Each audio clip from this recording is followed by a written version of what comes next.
Hey, what's going on, everybody? My name is Monteui, coach of the Tampa Bay Luxrays, and today I'm bringing you guys week 2 of the NPL minors. This week we are going up against Danekii. Definitely check him out in the description below. He uploads league content regularly. He's a part of a couple different leagues, and I believe he was in the NPL minors tournament as well, and he was able to pull through.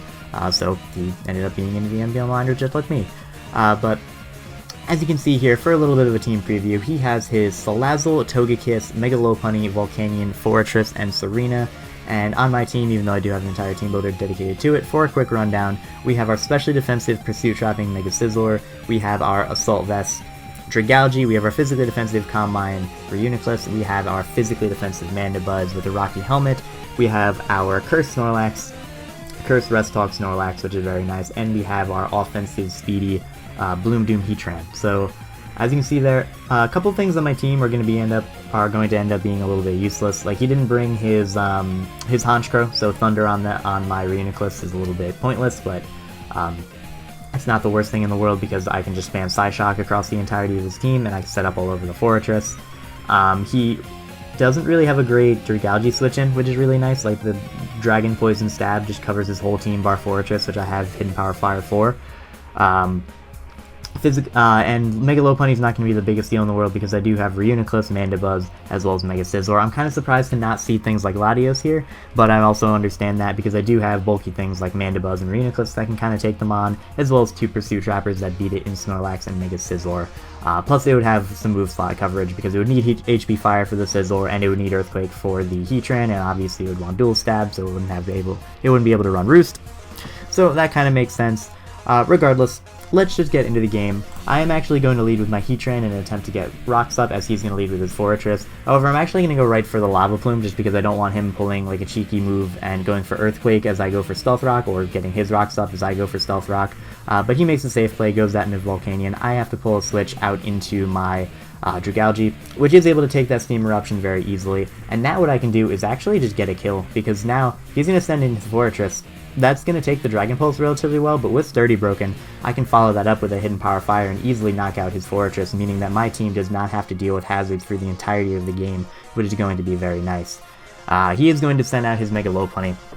However, I do have my Mandibuzz, and as you can see here, this Fake Out is going to do less damage than the Rocky Helmet does to him, so that's really nice for me. And now what I can do is just go for a Toxic, predicting this Togekiss to want to come out, meaning that this thing is put on a timer, and it's going to be able to wear down his Lopunny easily, and I didn't have to take a lot of damage. So he's going to pull a very good double, go out into his Volcanion as I pull the switch out into Heatran. However, I'm going to use this opportunity to go for my Z Bloom Doom and get a lot of damage off onto this Volcanion so that it is in range of Stealth Rocks if I was able to live the Steam Eruption, as well as just get damage off onto this thing in general so that it's easier for my Reuniclus to kill later, easier for my Snorlax to deal with later. But as you can see here, gonna go Dragalge, gonna be able to live that Earth Power easily, and I'm gonna be able to knock him out with the Adaptability Sludge Wave.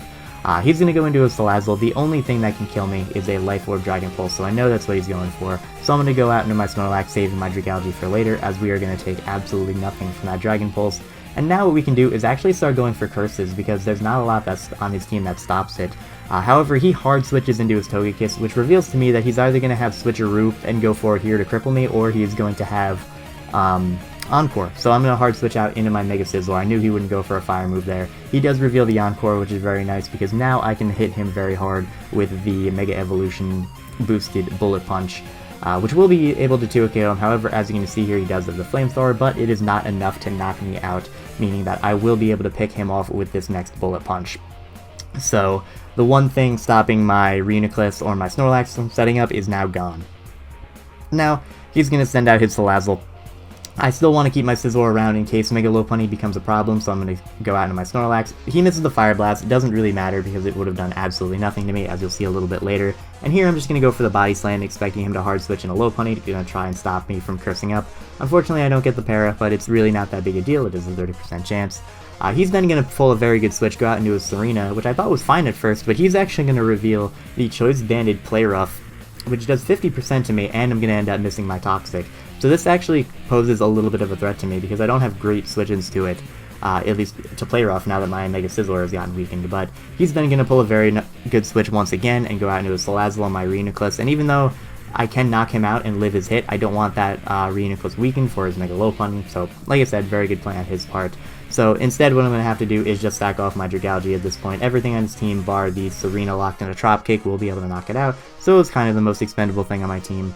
As you're going to see here, he's going to go for Life Orb Sludge Wave. It's only going to do 29%, and then I'm going to just barely miss out on the KO, going for Body Slam. Once again, no para. Once again, not that big a deal. Because now, expecting him to want to save this Salazzle, I am actually going to go for a Curse here, meaning that I'm going to be able to survive a Banded High Jump Kick from the Serena. I wouldn't have been able to live a High Jump Kick from Lopunny, but I can live the Banded High Jump Kick from the Serena and be able to hit him with a Body Slam and get a lot of damage off onto him, putting him in range of Reuniclus's Psyshock. So now, all I have to do is get in my Reuniclus, click Psyshock a few times, and we're able to win the game. I actually hard switched into Reuniclus here because I knew he was locked into High Jump Kick, but once again, he's going to make a good switch, go out into a Salazzle, but I will be able to switch into my Snorlax, tank the hit, and let him go down to Life Orb Recoil. So now, all I have to do is let him go out into whatever he wants to go out into, go for the Body Slam, or attempt to go for the Body Slam as he knocks me out with a return, so that I can then go out into my Reuniclus, tank whatever these few next Pokemon want to go for, and then go for the Psyshock on both of them to knock them out. So as you can see here, Psyshock knocks out the Mega Lopunny. It's going to go down, that's nice, and then unless Serena crits me with U-turn, I will be able to win this game 100%, and even if it does lock itself into U-turn, I do have my Sizzler to tank that easily, as well as my Mandibuzz. So he's not going to crit me, we're going to knock him out with the Psyshock, and that is going to be a 3-0 victory over Danekii. Thank you guys very much for watching, I hope you all enjoyed. Once again, check Danekii out in the description below, and I hope you're looking forward to the next match. I believe next week we're going up against Tone, and he is a relatively scary team, and we will have a team builder for that, as well as uploading the game. So, like I said, hope you're looking forward to the next game, and I'll see you then.